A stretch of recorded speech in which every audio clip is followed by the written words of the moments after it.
Hello, welcome back to another video. In today's video, we are going to talk about some of the major alignments of Cobra pose, means Bhujangasana. So let's get started.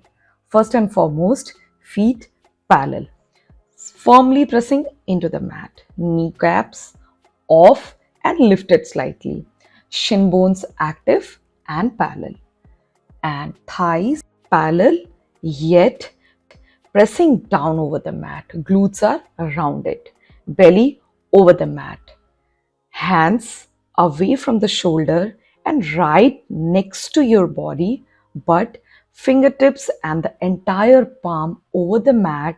Fingers are broad spreaded so that the entire body weight can be taken very well, and no stress on the lower back. Chest open, broad, shoulders away from the ears. These are the major cues. So let's practice. With inhale, come up. This is low cobra with bended elbows. Stay there, breathe, and with exhale, you come down. And if you feel confident, with inhale, come up little higher, which will be mid cobra, like little higher than the last time.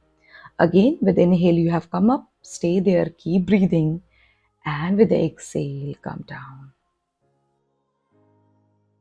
And if you feel even more inspired to practice a higher cobra, so with the inhale, with the control, with all the alignment, come up, no stress on the lower back. Chest open, looking forward, shoulders away from the ear, and with the exhale, come down. You can de-stress yourself with the help of a forward fold or just resting in the Makarasana. I'll see you in the next video. Until next time, keep practicing and take care. Bye-bye.